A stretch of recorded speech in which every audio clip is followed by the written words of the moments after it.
आज का सवाल यह है, एथेनॉल को एथेनोइक एसिड में कन्वर्ट करना ऑक्सीडेशन रिएक्शन का एग्जाम्पल कैसे है। हम इसको 2-3 एंगल से समझेंगे ताकि कॉन्सेप्ट सॉलिड हो जाए। Let's use a simple diagram to make the relationship easier to see. पहले ओवरऑल कन्वर्जन को रिएक्शन के फॉर्म में देख लेते हैं। जब हम एथेनॉल को एथेनोइक एसिड बनाते हैं तो प्रैक्टिकली एथेनॉल में ऑक्सीजन ऐड होता है और प्रोडक्ट साइड पे एसिड ग्रुप बन जाता है। ये पिक्चर क्लियर हो जाए फिर ऑक्सीडेशन का रीजन ऑब्वियस लगेगा।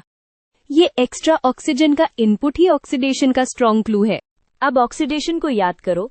सिंपल लेवल पर ऑक्सीडेशन का मतलब होता है ऑक्सीजन का ऐड होना या हाइड्रोजन का रिमूव होना। इस कन्वर्जन में दोनों चीजें दिख रही हैं, इसलिए इसको ऑक्सीडेशन बोलते हैं। प्रोडक्ट में ऑक्सीजन ज्यादा और हाइड्रोजन कम है, यही ऑक्सीडेशन का पैटर्न है। और अगर तुम हाइड्रोजन रिमूवल वाली डेफिनेशन यूज करो तो भी सेम कंक्लूजन आता है। एथेनॉल से एथेनोइक एसिड बनते टाइम नेट हाइड्रोजन कम होता है और साथ में पानी भी बन जाता है। हाइड्रोजन का लॉस भी ऑक्सीडेशन ही माना जाता है। थोड़ा और प्रूफ टाइप एक्सप्लेनेशन चाहिए तो ऑक्सीडेशन स्टेट से चेक करते हैं। ऑक्सीडेशन रिएक्शन में कार्बन की ऑक्सीडेशन स्टेट टिपिकली इंक्रीज करती है। एथेनॉल के उस कार्बन पर जहां OH ग्रुप लगा होता है ऑक्सीडेशन स्टेट कंपैरेटिवली लो होती है। यहां कार्बन का ऑक्सीडेशन स्टेट नेगेटिव है, मतलब ये रिलेटिवली रिड्यूस्ड फॉर्म है। इथेनोइक एसिड में वही कार्बन अब कार्बोक्सिल ग्रुप का कार्बन बन जाता है।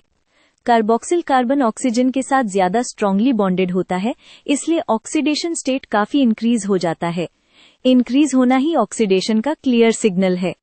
ऑक्सीडेशन स्टेट का इंक्रीज -1 से +3 ऑक्सीडेशन कंफर्म करता है। इलैबोरेट करने के लिए एक और कॉमन पॉइंट है, ये कन्वर्जन यूजुअली स्टेप वाइज होती है। इथेनॉल पहले एल्डिहाइड यानी इथेनार बनता है और फिर फर्दर ऑक्सीडाइज होकर इथेनोइक एसिड। इससे समझ आता है कि ऑक्सीजन एडिशन ग्रेजुअल होता है। ये इंटरमीडिएट दिखाता है कि ऑक्सीडेशन एक स्टेप में भी हो सकती है या 2 स्टेप्स में भी। तो फाइनल टेक अवे, एथेनॉल से एथेनोइक एसिड बनते टाइम ऑक्सीजन ऐड होता है, हाइड्रोजन रिमूव होता है और कार्बन का ऑक्सीडेशन स्टेट इंक्रीज होता है। इन तीनों रीजंस की वजह से ये कन्वर्जन क्लियरली ऑक्सीडेशन रिएक्शन है।